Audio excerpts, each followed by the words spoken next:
Hi, and welcome to Lavonnes Kitchen. Today we're in the kitchen starting our series on pulled pork. We're going to do a whole series on different things that you could do with pulled pork. So what we're going to start off with is cooking the pulled pork today, and then that'll be part one, and then we'll have part two showing the different things. So say for instance, we're gonna do some pulled pork tacos, and we're gonna do some pulled pork chili, and different recipes of what we're gonna do with this one pork butt, okay? So, pulled pork is either a pork butt or pork shoulder. They're very inexpensive. They cook up extremely tender, and then they just shred apart. You can just pull them apart with your fingers, and you have this tender, juicy meat with all this flavor because you slow cook it. So we're gonna put it in the slow cooker today. We're gonna season it up, and after it's done, then we're gonna divide it into multiple sections in like a bowl here, bowl there, and out of each bowl, we're gonna make something different. So the series will be part one today, and then part two, maybe the tacos, part three, the chili, and so on and so forth.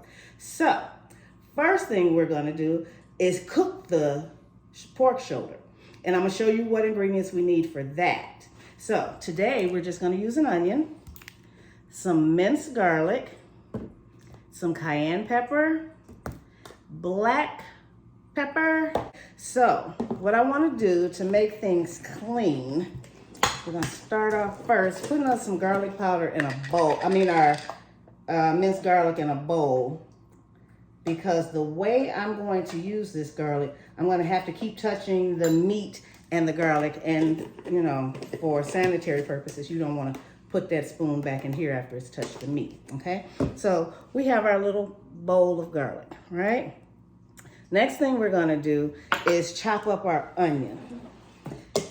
I've got a very large onion because this pulled pork is 6 pounds, and remember I said they're inexpensive. So for it to be 6 pounds, it's only $1.98 a pound. So we're gonna have all these different meals for $12, okay? Not $12 each, but $12 total. That's a good thing, especially in today's market when everything is so expensive nowadays. You go to the grocery store and it's like, do I buy groceries or do I buy gas? Everything's so expensive. So whenever you can get something that is not expensive, cook it, and this is a very inexpensive, very delicious thing to do. So I'm gonna chop this up, and I'm gonna chop it up pretty big because when it cooks in the slow cooker, it's going to almost melt. Those little pieces of onion are going to be just disintegrate almost, and all you're gonna be left with is onion flavor, So I'm actually chopping them pretty big, you see? And then I'm gonna break them all up, and we're gonna put them on top of the pulled pork. So I wanna show you exactly what I'm gonna do with this pork butt, how I'm gonna season it. That's the main thing, how you season the pork butt. That's the most important thing. So I want you guys to come a little closer, and I'm gonna show you that. While you guys are getting close, you know what I need you to do, that's right. Go out, hit that subscribe button, hit the like and the notification bells as well. All right, so I'm gonna pull you guys a little closer. You do that, and I'll be right back. So here's our pork shoulder. It's just laying here, and as you can see, on this side is all fat. That's where you get most of the flavor from. But I do want to trim just a little bit of this fat off. Let's see.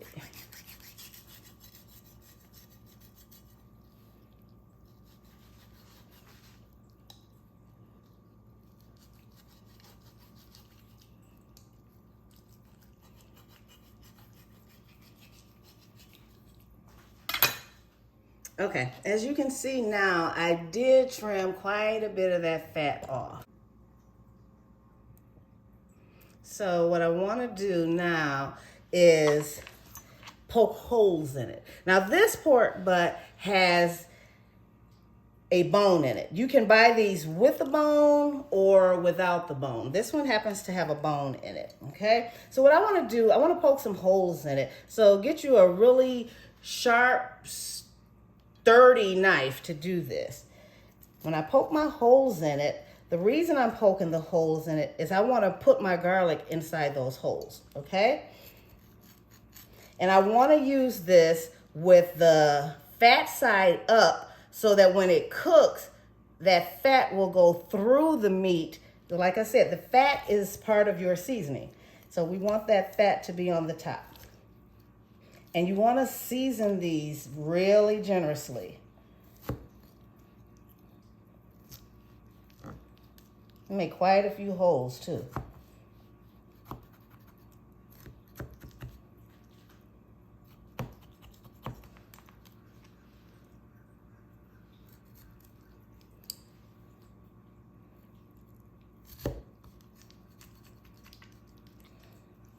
Okay, that's enough. So what I want to do is put my garlic inside the pork.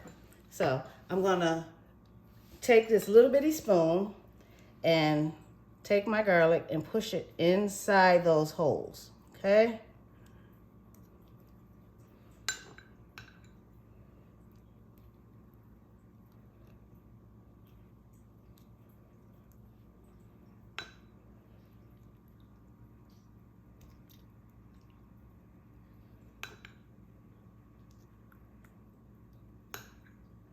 Because we want that garlic to go all the way through the meat.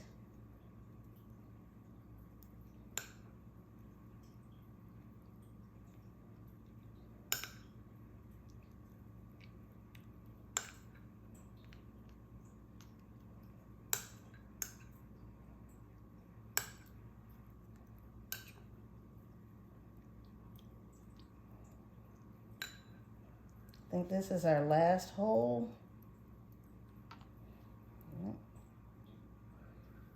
I think I want one more hole over here.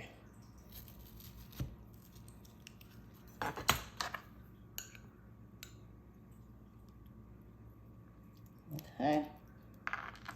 So we want it in there. And then whatever's left, we could just put that on top and spread it around.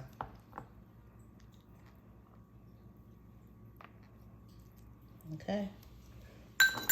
Then we are going to take our black pepper, season it generously.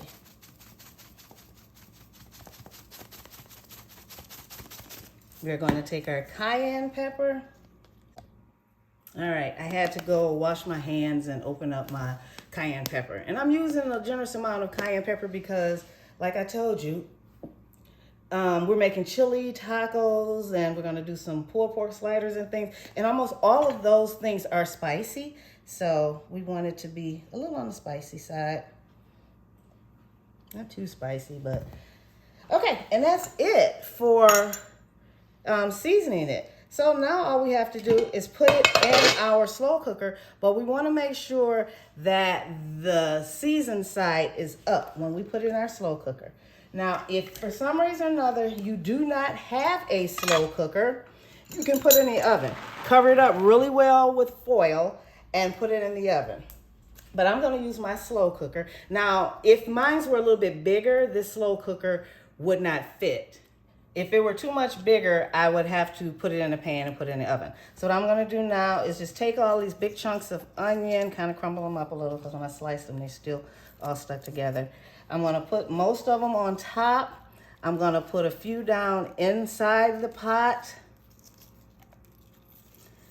And you don't need any water or anything else to go with this because it's going to, all that fat is going to make its own juice, okay?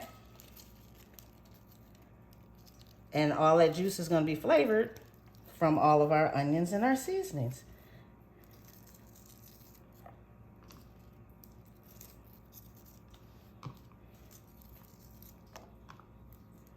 So I am going to put this in my slow cooker for 10 hours. And it'll be done. Now, if you were putting it in the oven, I would put it on 300 degrees for maybe 4.5 hours.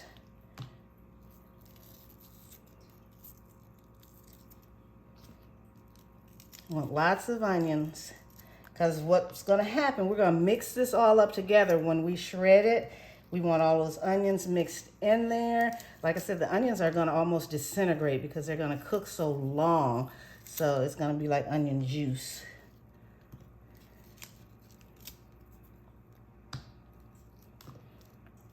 And then I will see you guys tomorrow with part 2